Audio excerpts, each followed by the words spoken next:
Hello friends, welcome to polytechnic classes. मैं हूं गुफराना। आज हम स्टार्ट करने वाले हैं आईईसी का चैप्टर 2 कंट्रोल रेक्टिफायर। तो इसी प्रीवियस क्लास में हमने कवर किया था एससीआर, ट्रायक, डायक और यूजेटी की कंस्ट्रक्शन, वर्किंग और वोल्टेज करंट के कैरेक्टरिस्टिक्स। तो अगर अभी तक आपने उन क्लासेस को नहीं देखा है तो पहले प्लीज़ उन क्लासेस को प्लेलिस्ट में जाकर के ज़रूर देख लीजिए, जिससे कि आपको आज की क्लास बहुत अच्छे से समझ में आए। तो हम स्टार्ट करते हैं control rectifier. Friends, basically rectifier की वर्किंग होती है एसी सप्लाई को डीसी सप्लाई में चेंज करना। बट अगर हम यहाँ पे बात करें कंट्रोल रेक्टिफायर की, तो इसका मतलब है कि फिक्स्ड एसी वोल्टेज को वेरिएबल डीसी वोल्टेज में चेंज करना। ठीक है, अगर सर्किट में हम नॉर्मल डायोड लगाएंगे, पीएन जंक्शन डायोड, तो वो कहलाता है अनकंट्रोल्ड रेक्टिफायर।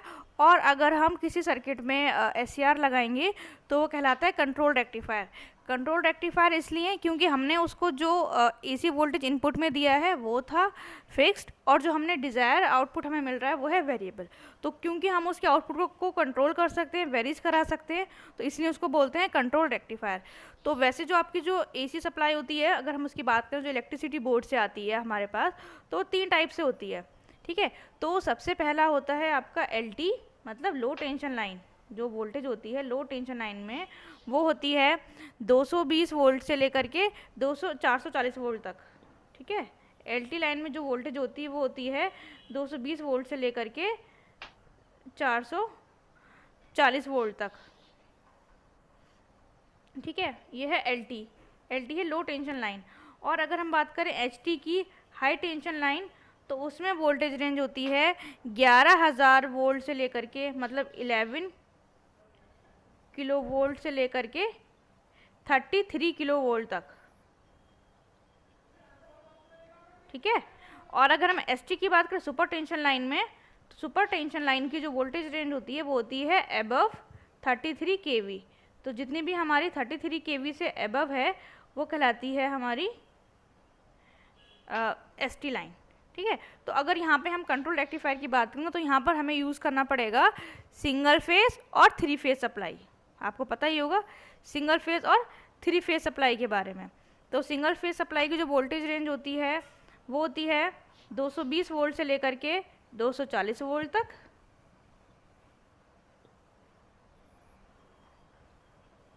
ठीक है, और जो 3 फेज पावर सप्लाई होती है वो बेसिकली आपकी 415 से लेकर के 420 वोल्ट तक होती है।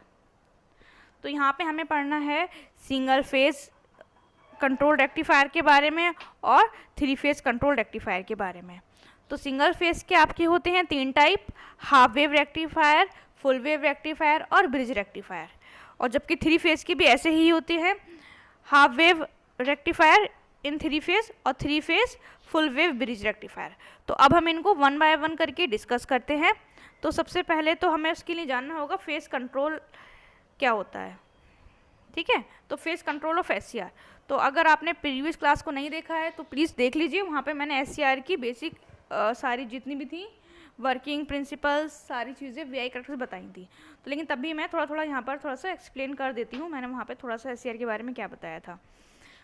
तो एससीआर ये है जो आपको ये जो डायग्राम दिखाई दे रहा है, तो ये जो है ये है एससीआर का डायग्राम। ठीक है, एससीआर का मतलब होता है सिलिकॉन कंट्रोल रेक्टिफायर। तो इसको कैसे बनाया जाता है, तो सबसे पहले हमने कुछ नहीं किया है, एक सिलिकॉन या फिर जर्मेनियम का एक बार ले लिया है। ठीक है, जो ये है मटेरियल ले लिया है, उसमें अगर हम 3 संयोजकता वाली शुद्धि मिला देंगे तो बन जाएगा पी टाइप मटेरियल। और अगर प्योर सेमीकंडक्टर में हम अगर पेंटावेलेंट इम्प्योरिटी मतलब 5 संयोजकता वाली इम्प्योरिटी मिला देंगे तो वो बन जाएगा एन टाइप। तो इस टाइप से करके हमने क्या किया है, पी एन की लेयर बना ली है। तो ये हमारा क्या बन गया है, मिलाने से एससीआर बन गया है। एससीआर के जो हैं 3 टर्मिनल हैं, एनोड, कैथोड और गेट।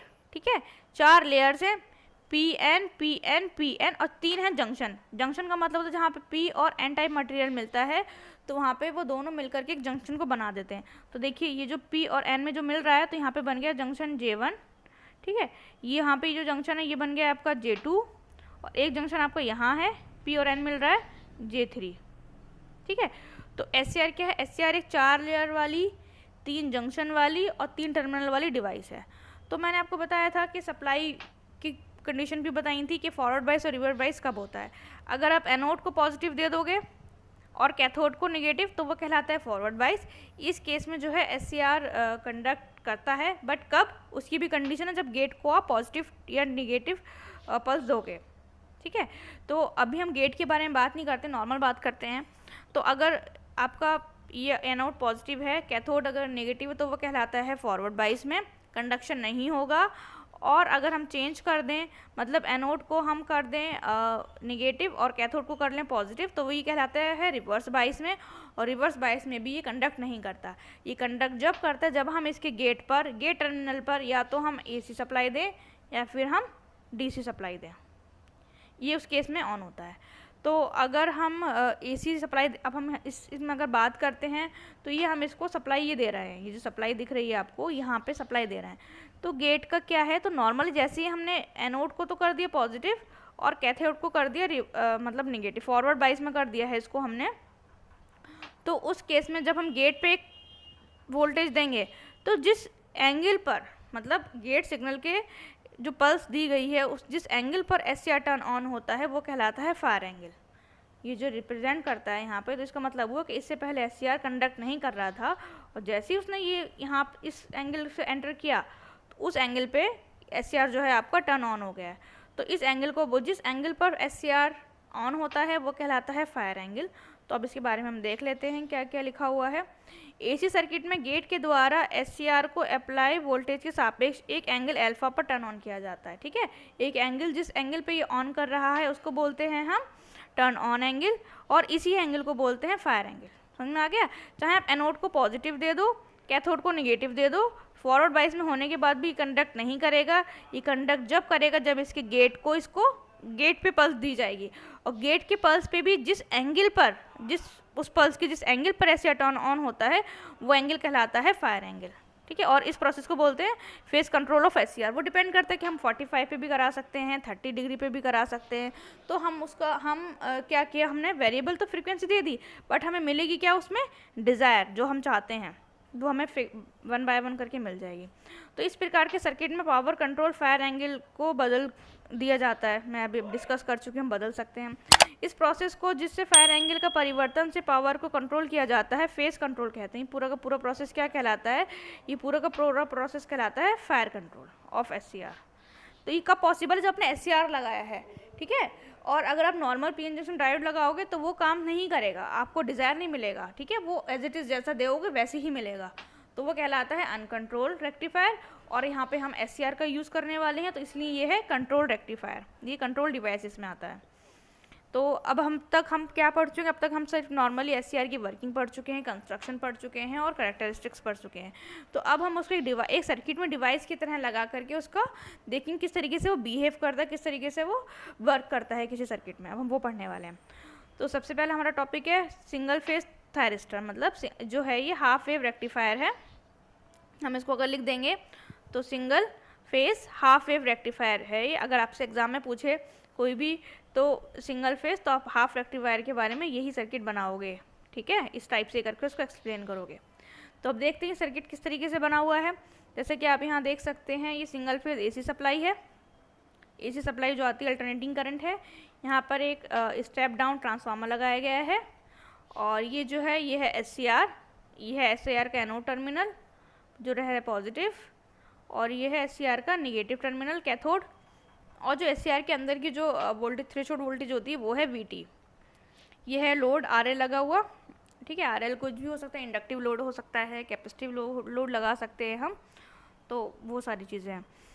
तो यहाँ पे VS का मतलब क्या है, VM साइन ओमेगा टी, जो हमारी साइन वेव होती है, इसकी फॉर्मूला है। VM का मतलब होता है V मैक्सिमम, और साइन ओमेगा टी जो एंगल है हमारा वेव का। तो हम बात करते हैं इसकी कंस्ट्रक्शन। आई थिंक आपको समझ में आ गया होगा किस तरीके से ये बनाया गया है। एक सिंगल फेज पावर सप्लाई है, एक ट्रांसफार्मर लिया गया है, एक SCR लगाया है, और उसके बाद एक हमने लोड लगा दिया गया है। तो हम बात करते हैं इसकी इनपुट वोल्टेज की। तो VS यहाँ पे क्या है, VS है यहाँ पर इनपुट वोल्टेज, और IO और VO है आउटपुट वोल्टेज। तो नॉर्मली आपने देखा होगा कि जब हम कोई भी सप्लाई देंगे तो अल्टरनेटिंग करंट इनपुट सप्लाई तो ऐसी ही जाएगी, ठीक है ना। एक सप्लाई दे दी हमने इस तरीके से ड्रॉ करके, तो ये है इसका ओमेगा टी, और ये है इसका सप्लाई का एम्पलीट्यूड ठीक है, इधर मैक्सिमम है, इधर 0 हो गया, यहाँ पे फिर मैक्सिमम नेगेटिव साइड में और फिर 0 पहुँच गया। तो ये इसकी सप्लाई, इनपुट सप्लाई है। तो अगर आप देखोगे, अगर मैं यहाँ पर पॉजिटिव सप्लाई अगर दूंगी, ठीक है, तो पहली वेव कैसे जाएगी, पॉजिटिव होगा, ये नेगेटिव होगा। इस केस में SCR को पॉजिटिव मिल जाएगा और यहाँ पर नेगेटिव मिल जाएगा। अगर गेट की बात करेंगे तो गेट पे भी एक हमें अलग से सप्लाई देनी पड़ेगी, ठीक है, हम सप्लाई देंगे इसको, किसी भी मेथड से करके दे सकते हैं। यहाँ पे फिलहाल AC ही सप्लाई ही देंगे हम इसको। तो अगर इसको पॉजिटिव करेंगे तो ये पॉजिटिव हो गया, ये नेगेटिव हो गया, और यहाँ पे गेट पे भी हमने एक सप्लाई इसको दे दी। तो इस केस में SCR जो है वो फॉरवर्ड बाइस हो जाएगा, और फॉरवर्ड बाइस में होने के बाद वो कंडक्शन करेगा जब जिस एंगल पे ये गेट टर्मिनल ऑन हो जाएगा, ठीक है। अगर दूसरे केस की बात करें, दूसरे केस में क्या होगा, दूसरे केस में ये हो जाएगा रिवर्स बाइस। तो दूसरी पल्स आएगी तो वो आएगी ये नेगेटिव और ये पॉजिटिव। तो अगर इस केस में हम बात करेंगे तो ये हो जाएगा नेगेटिव, ये हो जाएगा पॉजिटिव। तो इस केस में जो है SCR जो है वो ओपन स्विच की तरह काम करेगा, और गेट टर्मिनल जो है वो, गेट टर्मिनल को आप दोगे लेकिन गेट टर्मिनल का कोई इफेक्ट नहीं पड़ेगा, क्योंकि SCR जो है रिवर्स बाइस में है, तो इस केस में वर्क नहीं करेगा। तो अब इसकी वेव फॉर्म देख लेते हैं कि इसकी वेव फॉर्म किस तरीके से ड्रॉ होती हैं। अगर हम बात करें, ये है आपकी इनपुट वेव फॉर्म, ये है IO मतलब आउटपुट करंट, और ये है VO आउटपुट वोल्टेज। तो IO और VO हमने RL से ड्रॉ किया गया है, जो भी करंट आएगी वो RL पर आएगी, और वोल्टेज भी। तो इस केस में अगर आप देखोगे IO और VO सेम ही है, अगर आप IO समझ में आ गया आपके तो VO भी समझ में आ ही जाएगा। तो जिस टाइम पे आपने देखा, जब इनपुट जब सप्लाई जब हमने दी गई, तो उस टाइम पे SCR जो था वो फॉरवर्ड बाइस था। तो देखिए यहाँ पे कंडक्शन हुआ, बट कंडक्शन से पहले इतना गैप क्यों आया, क्योंकि इस टाइम पर आपका जो फायर एंगल था वो काम नहीं कर रहा था। जो यहाँ पे जो इतना डिफरेंस आया है, इतना लेट स्टार्ट हुई है कंडक्ट करना, इसने थोड़ा लेट से स्टार्ट किया, इसलिए क्योंकि फायर एंगल टर्न ऑन नहीं था, तो इसलिए ये नॉन कंडक्शन स्टेट में थी। तो जैसे ही उसने वो फायर एंगल क्रॉस किया गेट टर्मिनल ने, तो तुरंत ही वो कंडक्शन करना स्टार्ट करेगा। ये कंडक्शन कब तक करेगा, जब तक कि आपका SCR जो है वो फॉरवर्ड बाइस में रहेगा। जैसे SCR रिवर्स बाइस में आ गया, गेट टर्मिनल पे कोई फ़र्क नहीं पड़ता, चाहे वो फायर एंगल से, क्योंकि SCR जो है वो रिवर्स बाइस में, वो एक ओपन स्विच की तरह काम कर रहा है, तो यहाँ पर भी कोई कंडक्शन नहीं होगा, ठीक है। तो सेम वैसे ही आप अगर नीचे वाली वेव फॉर्म में देखोगे तो सेम वैसा उसमें भी होगा। VO में, VO के लिए यहाँ पे ये कंडक्ट नहीं कर रहा है, क्यों, क्योंकि फायर एंगल क्रॉस नहीं हुआ, ये फॉरवर्ड बाइस में था, तो सिर्फ हाफ वेव ही आपकी रेक्टिफाई हो पाई, नेगेटिव वेव रेक्टिफाई नहीं हो पाई, क्योंकि SCR जो था वो रिवर्स बाइस में था, ठीक है। यहाँ पे कोई कंडक्शन नहीं होगा। फिर जो दूसरी आएगी वेव फॉर्म, तो थोड़ा सा शिफ्ट होकर के वो भी ड्रॉ हो जाएगी, फिर यहाँ पे कोई कंडक्शन नहीं होगा। फिर दूसरी थोड़ा शिफ्ट होकर के वो जाए, क्यों, और जो शिफ्ट क्यों हो रहा है, शिफ्ट हो रहा है just because of fire angle, क्योंकि जिस एंगल पर SCR टर्न ऑन होगा उसके बाद ही वो कंडक्शन को स्टार्ट करेगा, ठीक है। अब बात करते हैं VT जो है यहाँ पे SCR का है, SCR के लिए मतलब बोला गया है, VT जो SCR का इंटरनल वोल्टेज है। तो SCR तो होगा ही on, but output wave form नहीं मिली इस टाइम पे, तो मिलेगा क्योंकि फॉरवर्ड बाइस में था, थोड़ा सा गया ऊपर आया, और इस टाइम पे ये जो है इसको रिवर्स वाइस में, तो रिवर्स वोल्टेज करंट है, बट उससे कोई मतलब नहीं है, ठीक है। ये है VT इसकी वेव फॉर्म। तो आई होप अगर आपको कोई भी अगर एग्जाम में बोले कि आप हाफ वेव रेक्टिफायर को मतलब बताइए या बनाइए हाफ वेव कंट्रोल रेक्टिफायर, तो आप बना सकते हो। ये सिर्फ हाफ वेव को ही रेक्टिफाई कर रहा है, फुल वेव को रेक्टिफाई नहीं कर रहा है। तो थोड़ा सा इसके बारे में पढ़ लेते हैं कि इसका एक्सप्लेनेशन पढ़ते हैं क्या क्या है। जब तक SCR के गेट पर टर्न ऑन पल्स नहीं दी जाती तब तक सप्लाई वोल्टेज A तथा K के मध्य अपेयर होती है। अगर आपने मतलब SCR को जब तक आप गेट वोल्टेज नहीं दोगे तब तक वो वोल्टेज कहाँ अपेयर होगी, सिर्फ SCR में ही होगी, हमें आउटपुट पे कुछ भी देखने को नहीं मिलेगा, ठीक है। इफ़ यू टॉक अबाउट जब गेट करंट SCR को पॉइंट F मतलब है ओमेगा T बराबर अल्फा पर फायर करती है, तब एंगल तथा कैथोड के मध्य वोल्टेज बहुत कम हो जाती है एवं इनपुट वोल्टेज लोड R में अपेयर हो जाती है। तो ये भी हम डिस्कस कर चुके हैं।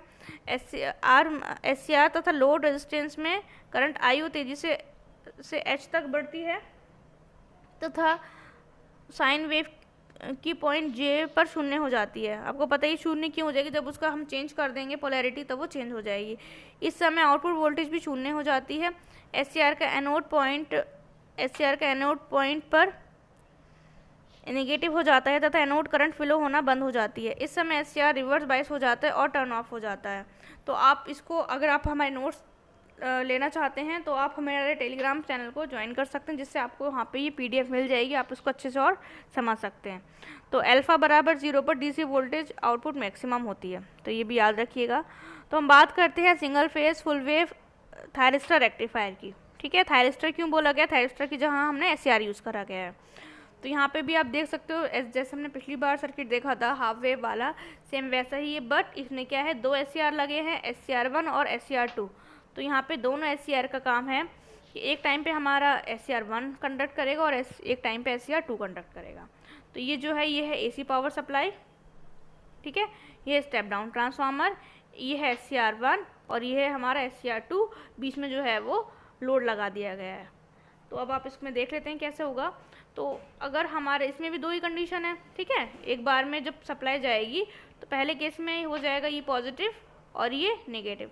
तो इस केस में हमारा क्या होगा, SCR1 को मिल जाएगा पॉजिटिव एनोड को और इसके जो कैथोड को मिल जाएगा नेगेटिव। तो और दूसरे वाले जो SCR2 है उसको मिल जाएगा यहाँ से नेगेटिव। तो अगर इसके एनोड को नेगेटिव मिल जाएगा तो SCR2 तो कंडक्ट करेगा नहीं, उस केस में कौन कंडक्ट करेगा, ओनली SCR1, ठीक है। तो उस केस में हाफ वेव जो होगी, हाफ वेव को रेक्टिफाई करेगा SCR1, ठीक है, याद रहेगा ना ये। तो अब दूसरा केस देखते हैं। दूसरे केस में क्या होगा, दूसरे केस में ये हो जाएगा नेगेटिव और ये टर्मिनल हो जाएगा पॉजिटिव, पोलैरिटी चेंज हो जाएगी दूसरी वेव में। तो उस टाइम पे SCR1 को मिल जाएगा नेगेटिव, तो एनोड को अगर नेगेटिव मिल जाएगा तो ये हो जाएगा रिवर्स बायस और नो कंडक्शन, ठीक है, ओपन स्विच की तरह वर्क करेगा ये। और SCR2 को मिल जाएगा यहाँ से पॉजिटिव और ये नेगेटिव, तो ये कंडक्ट करेगा। आगे बात समझ में। और जो लोड को है यहाँ पे सेंटर टेप की तरह बीच से कनेक्ट कर दिया गया है VO को। तो इसकी वेव फॉर्म देखते हैं, इसकी वेव फॉर्म किस तरीके से ड्रॉ की गई है। तो यहाँ पे है VM दे दिया है और यहाँ डायरेक्ट आउटपुट वेव फॉर्म ही ड्रॉ करी गई है। इनपुट तो वेव फॉर्म पता ही है आपको, इनपुट वेव फॉर्म आप इस टाइप से लेकर के ड्रॉ कर दीजिएगा, ठीक है ना। ये है आपकी इनपुट वेव फॉर्म हो जाएगी। यहाँ पे ओमेगा टी लिख दीजिए, यहाँ पे VS लिख सकते हैं आप, वो सारी चीज़ें। तो अब देखिए, तो VM 0 है तो थोड़ा सा शिफ्ट हो, जो पहली वाली जो वेव फॉर्म थी, ठीक है, हाफ वेव जो गई थी, तो उसमें यहाँ पे उसने SCR1 ने कंडक्ट करा, तो SCR1 की वजह से हमें ये वाली वेव फॉर्म मिली और SCR2 की वजह से ये वाली वेव फॉर्म मिली और ये वाली वेव फॉर्म मिली हमें SCR1 की वजह से, सॉरी SCR1 की वजह से। तो इसमें क्या है, इसमें वही सारी चीज़ें हैं कि अल्टरनेट तरीके से एक बार SCR1 ऑन होगा, एक बार SCR2 कंडक्ट करेगा, फिर SCR1, फिर SCR2, अल्टरनेट ये चलता रहेगा। सेम ऐसा ही IL के साथ भी होगा। IL को देखिए आप, ये भी हाफ वेव रेक्टिफायर है, मतलब हाफ वेव रेक्टिफाई होगी SCR1 से और ये वाली होगी SCR2 से। और शिफ्ट क्यों है, just because of fire angle. देखिए ये जो वेव फॉर्म जो है, ये वाली भी शिफ्टेड है, ये वाली भी शिफ्टेड है और वो भी शिफ्टेड है। बाकी आप इसको अच्छे से देख सकते हैं, जब आप एक बार नोट से आपको मिल जाएंगे तब आपको उसको अच्छे से, ठीक है। तो शिफ्टिंग क्यों है, शिफ्टिंग है ये फायर एंगल की वजह से। तो पढ़ते हैं, फुल वेव रेक्टिफायर में AC सप्लाई के पॉजिटिव तथा निगेटिव दोनों हाफ साइकिल का यूज़ होता है। आप उसमें हम सिर्फ पॉजिटिव हाफ साइकिल का यूज़ कर रहे थे, इसमें हम पॉजिटिव हाफ साइकिल के साथ साथ नेगेटिव हाफ साइकिल का भी यूज़ कर रहे हैं। तो एक टाइम में हमारा SCR1 कंडक्ट कर रहा है और दूसरे टाइम में हमारा SCR2 ऑन कर रहा है, मतलब 2 कंडक्ट कर रहा है। तो आउटपुट DC का इफेक्टिव वैल्यू अधिक तथा output triple contains half wave rectifier से कम होता है। इस सर्किट में AC इनपुट सप्लाई एक सेंटर टेप द्वारा दी जाती है, जिसमें मिड पॉइंट पर लोड कनेक्ट होता है। आपने देखा ही था, इसमें जो सर्किट में जो लोड कनेक्ट है वो ट्रांसफार्मर के मिड पॉइंट से है। SCR के पॉजिटिव हाफ साइकिल में तथा SCR2 नेगेटिव हाफ साइकिल में कंडक्ट करता है। ये भी आपको पता होना चाहिए कि कौन सा वाला SCR जो है पॉजिटिव में साइकिल के टाइम पे कंडक्ट कर रहा है और कौन सा हमारा नेगेटिव हाफ साइकिल के टाइम में कंडक्ट कर रहा है। अब आपके दोनों समझ में आ गए होंगे। हेलो फ्रेंड्स, अब बात करते हैं single phase full bridge rectifier की। तो इसमें आप देख सकते हैं, इसमें क्या हमने दिया गया, सिंगल फेज सप्लाई दी गई है, इसमें ट्रांसफार्मर नहीं लगाया गया है और इसमें 4 SCR का यूज़ किया गया है। तो जो आपके SCR हैं वो हैं T1, T2, T3 और T4। और इसमें हमने जो लोड लिया गया है वो है हमारा इंडक्टिव और रेजिस्टिव। तो अभी तक आपने प्रीवियस देखा था, जो अभी तक हमने जो पढ़े हैं जितने सारे भी रेक्टिफायर्स, उन सब में हमने जो था वो रेजिस्टिव लोड लगाया था, बट इसमें हमने जो है इंडक्टिव लोड लगाया। तो इंडक्टिव लोड से देखते हैं क्या इफेक्ट पड़ता है, वो भी हम वेव फॉर्म में हमें वो पता चलेगा। तो आई होप कंस्ट्रक्शन आपको समझ में आ गई होगी। यहाँ से हम इसको सिंगल फेज सप्लाई दे रहे हैं, ठीक है, और यहाँ पर हमने जो है 4 SCR को यूज़ करके एक ब्रिज बनाया गया है और दो हमने लोड लगाए गए हैं, एक है इन्वर्टर और एक है हमारा रजिस्टर। यहाँ से हम IO करंट फाइंड आउट कर सकते हैं और यहाँ से हम आउटपुट वोल्टेज फाइंड आउट कर सकते हैं, ठीक है। तो अब हम देखते हैं किस तरीके से वर्किंग करेगा पॉजिटिव हाफ साइकिल में और नेगेटिव हाफ साइकिल में। If you talk about positive half cycle, तो पॉजिटिव हाफ साइकिल में क्या होगा, पहले ये तो हो जाएगा पॉजिटिव और ये टर्मिनल हो जाएगा नेगेटिव। तो ये पॉजिटिव आप देखेंगे तो ट्रांजिस्टर के T1 के आपको एनोड टर्मिनल पर क्या मिलेगा, पॉजिटिव मिलेगा, और नेगेटिव सप्लाई की हेल्प से T2 के कैथोड को मिल जाएगा नेगेटिव। तो अगर पॉजिटिव हाफ साइकिल अगर हम देंगे इनपुट सप्लाई AC सप्लाई की, तो उस टाइम पे हमारे SCR T1 और T2 दोनों कंडक्ट करेंगे, ठीक है, अंडरस्टूड। अब बात करते हैं कि और दूसरे उस पर क्या इफेक्ट पड़ता है। देखिए यहाँ से अगर आप पॉजिटिव हाफ साइकिल दोगे तो T4 के कैथोड पर पॉजिटिव जाएगा, तो दैट मीन्स ये जो है ये काम नहीं करेगा, ठीक है। अगर T3 की बात करें तो ये नेगेटिव गया है यहाँ से, ठीक है, जब नेगेटिव है तो T3 के एनोड पर क्या जाएगा, नेगेटिव, तो ये भी काम नहीं करेगा। तो अब देखते हैं कि नेगेटिव हाफ साइकिल में कौन कौन से SCR जो है हमारे कंडक्ट नहीं करेंगे। तो नेगेटिव हाफ साइकिल में ये हो जाएगा नेगेटिव, ये हो जाएगा पॉजिटिव। आपने देखा कि उस टाइम पर जो है हमारे T3 और T4 वर्किंग कर रहे थे, ठीक है, यहाँ से नेगेटिव मिल जाएगा T4 को, तो ये रिवर्स फॉरवर्ड बायस में ये वर्क करेगा, और यहाँ से पॉजिटिव T3 को मिल जाएगा, तो T3 हमारा वर्क करेगा। तो इसमें T4 T3 वर्क कर रहे हैं। अब T2 और T1 को देख लेते हैं, वो दोनों क्या करते हैं। नेगेटिव जाएगा तो नेगेटिव T1 के एनोड पर नेगेटिव जाएगा, तो T1 कंडक्ट नहीं करेगा। और अगर positive half cycle positive terminal अगर T2 के कैथोड पर जाएगा तो ये भी वर्क नहीं करेगा। तो पता चल गया ना हमें कि अगर पॉजिटिव हाफ साइकिल होगी तो T1 T2 कंडक्ट करेंगे, और अगर नेगेटिव हाफ साइकिल होगी तो T3 T4 कंडक्ट करेंगे, T1 और T2 कंडक्ट दोनों नहीं करेंगे। तो एक टाइम पे एक हाफ साइकिल में दो हमारे जो SCR हैं वो कंडक्ट कर रहे हैं। तो अब इसकी वेव फॉर्म एक बार देख लेते हैं। तो वेव फॉर्म ये है इसका, ये दिखाया गया है, इनपुट सप्लाई है, और ये VO और IO को दोनों को दिखाया गया है। तो अब देखते हैं कि इनपुट सप्लाई जो है हमारी ये वाली है, कि नॉर्मल वेव फॉर्म दिखाया गया है, इसको ये अल्फ़ा पे शिफ्ट किया गया है। क्यों? क्योंकि जो हमारा SCR का जो गेट टर्मिनल है वो अल्फ़ा पर ट्रिगर होता है, उसके बाद ही एक्टिव हमें वेव फॉर्म देखने को मिलेगी आउटपुट पर। अगर आप VO की बात करो, नॉर्मल में आपने देखा था कि आपका जो था स्टार्टिंग में यहाँ तक कंडक्शन कर रहा था, फिर वो रुक जा रहा था, फिर यह तो ये वाले जो नीचे वाले जो वेव फॉर्म आ रही है, आ रही है इंडक्टर की वजह से। जो उस टाइम पे इंडक्टर जो कर लेता है वो थोड़ी सी एनर्जी को स्टोर कर लेता है और फिर उसको रिलीज़ करता है, ठीक है। तो इस वजह से जो नीचे वाली जो नेगेटिव हाफ साइकिल में जो वेव फॉर्म आ रही हैं वो आ रही हैं आपके लोड की वजह से, ठीक है। जैसा लोड है उस टाइप की आउटपुट आपकी आ रही है।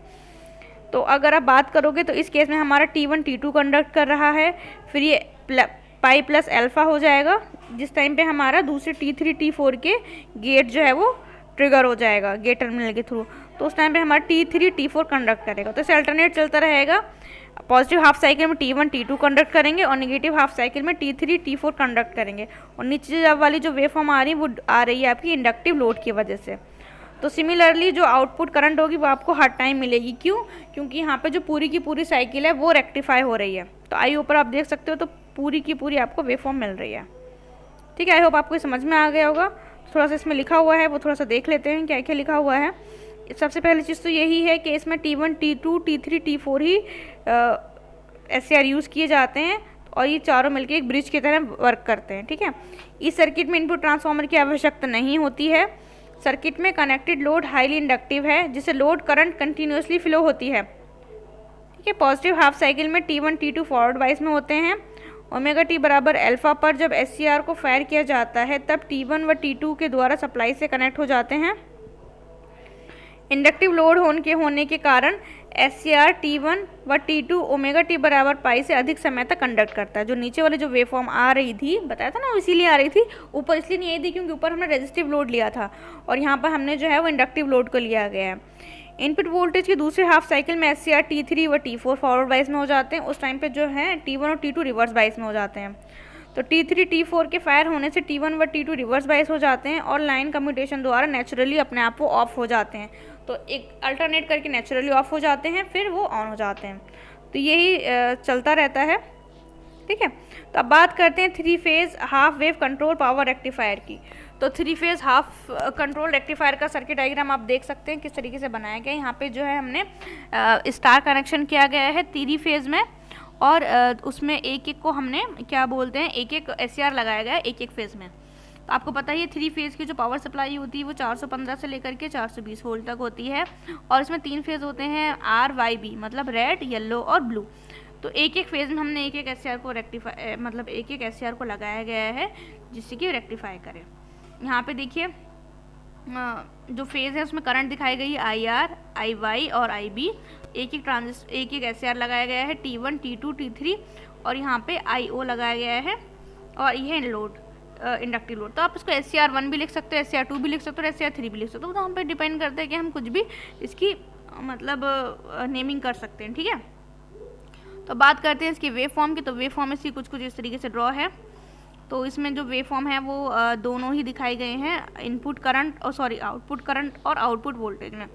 तो आप ये देखिए, ये जो ब्लू वाली है, ये जो रेड वाली जो लाइन है ये है VR की वेव फॉर्म है, VR की, और ब्लैक वाली जो है वो है VY की, और ब्लू वाली है ब्लू फेस की। तो तीनों दिखाया गया है। और इसमें जो है एक एक उसमें एक एक π/6 प्लस अल्फा पर जो है आपका ये एक SCR ऑन होता है T1, फिर T2, T3 अल्टरनेट चलते रहते हैं, T1, T2, T3 ऐसे करके अल्टरनेट करके ऑन होते रहते हैं। और यहाँ पे जो है दिखाया गया है कि आप देख सकते हैं कि इसमें जो है यहाँ पे 5π/2 होगा, और यहाँ पर 3π/2, इसको थोड़ा करेक्शन कर लेना, ठीक है। और ये करंट भी आप देख सकते हैं, कंटिन्यूसली आपको करंट मिलेगी तीनों फेज़ में। तो वेव फॉर्म बहुत इंपॉर्टेंट है। अगर आपके एग्जाम में आता है कुछ बनाने के लिए तो आप सर्किट डायग्राम भी बनाइए और आप इसकी जो है वेव फॉर्म भी बनाइए। तो क्या होता है, इंप्रेशन एक अच्छा पड़ता है, लगता है कि एग्जामिनर को कि बच्चों ने अच्छे से पढ़ाई की है। तो ये बहुत इंपॉर्टेंट है। और भले से थ्योरी कम भी लिखेंगे तब भी काम चल जाएगा, बट आप अगर थ्योरी लिख देंगे 2-3 पेज की और डायग्राम और सर्किट कुछ नहीं बनाएंगे तो वो बिल्कुल जस्टिफाई नहीं होगा। तो ठीक है, तो आप इसमें देख सकते हैं किस तरीके से बनाया गया है। बाकी आपको थ्योरी में मैं थोड़ा सा बता देती हूँ क्या क्या है। 3 single phase half wave rectifier को कनेक्ट करके 3 फेज हाफ वेव कन्वर्टर बनाया जाता है। तो एक एक फेज पे आप क्या करोगे, एक एक रेक्टिफायर को लगा, एक एक SCR को लगा दोगे, और जिससे कि वो क्या करेगा, एक हाफ वेव रेक्टिफायर की तरह कार्य करेगा। ओमेगा T बराबर π/6 प्लस अल्फा पर SCR T1, पाई की वैल्यू यहाँ पे क्या है 180 को जब आप 6 से डिवाइड करोगे तो 30 प्लस अल्फा पर SCR T1 फायर होता है। तब लोड के अक्रॉस वोल्टेज VRN तब तक अपेयर होती है जब तक कि ओमेगा T बराबर 5π/2 पर प्लस अल्फा पर SCR T2 फायर नहीं होता। तो मैंने कहा था ना, वहाँ पे करेक्शन कर लीजिएगा। वहाँ पे क्या लिखा था 3π/2, यहाँ पे 5π/2 कर लीजिएगा, ठीक है। और यहाँ पर 3π/2 हो जाएगा। करेक्शन आपको यहाँ पे करना है, ठीक है। दोनों थोड़ा सा वो हो गए हैं, यहाँ पे आपको 5π/2 करना है।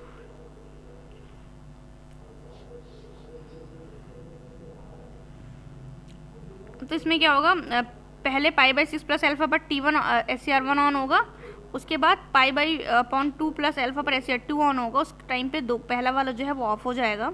जब SCR T2 फायर होता है तब SCR T1 रिवर्स बाइस हो जाता है, ठीक है। अल्टरनेट चलता रहता है इनका, एक ऑन होगा एक ऑफ हो जाएगा।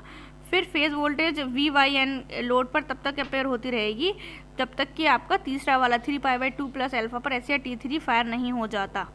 लोड के अक्रॉस वोल्टेज VBN तब तक अपेयर होती है जब तक T1 नेक्स्ट साइकिल के स्टार्ट नहीं होने पर फायर नहीं होता। तो आपको सिर्फ 3 याद रखने हैं, एक तो π/6 प्लस अल्फा, 5π/2 प्लस अल्फा और 3π/2 प्लस अल्फा।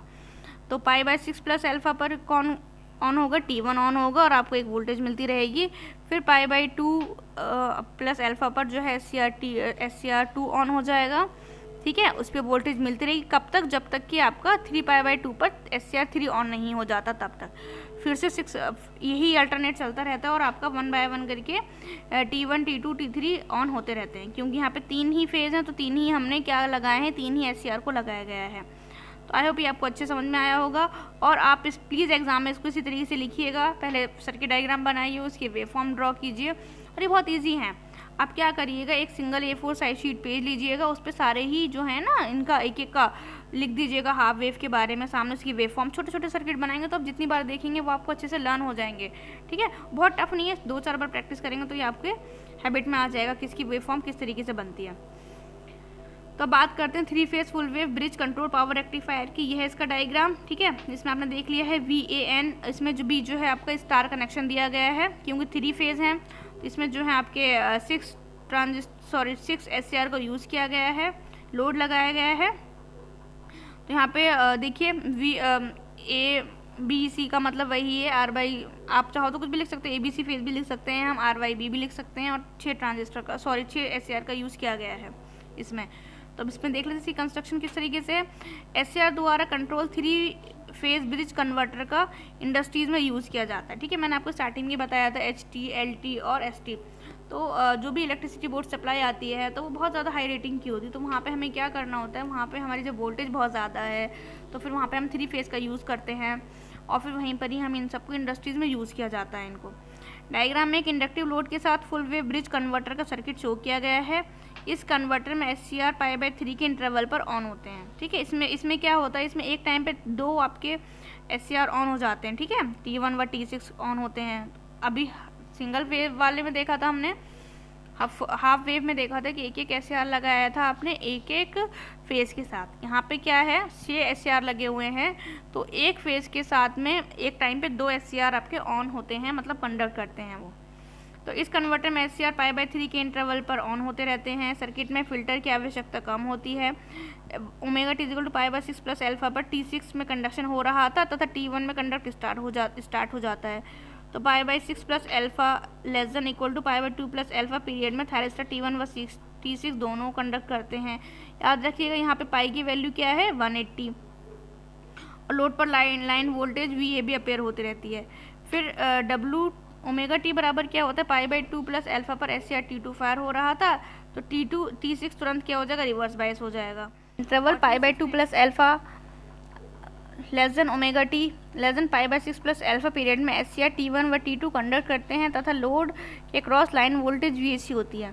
थायरिस्टर को T1, T2, T6 द्वारा वेव किया जाए तो फायरिंग क्रम 12 डिग्री, 23 डिग्री, 34 डिग्री, 45 डिग्री, 46 और 61 होगी, ठीक है। फायरिंग 12 का अर्थ है कि T1 तथा T2 इसके बाद T2 ऑन होगा, ठीक है। T1 T2 का मतलब क्या है, ऑन होगा। 2 3 का मतलब क्या है, पहले T2 फिर T3 ऑन होगा, फिर T3 T4 ऑन होगा, T4 T5 ऑन होगा, T5 T6 ऑन होगा, T6 के बाद क्या है, SCR6 SCR1 ऑन होगा। तो इस तरीके से ये क्रम चलता रहता है। तो आई होप ये क्लास आपको समझ में आई हो, और इसी वजह से हमने आज का जो चैप्टर है हमारा चैप्टर 2 वो कंप्लीट हो चुका है। तो आई होप आपको समझ में आया हो। तो अब जो नेक्स्ट क्लास होगी तो उसमें हम स्टार्ट करेंगे चैप्टर 3।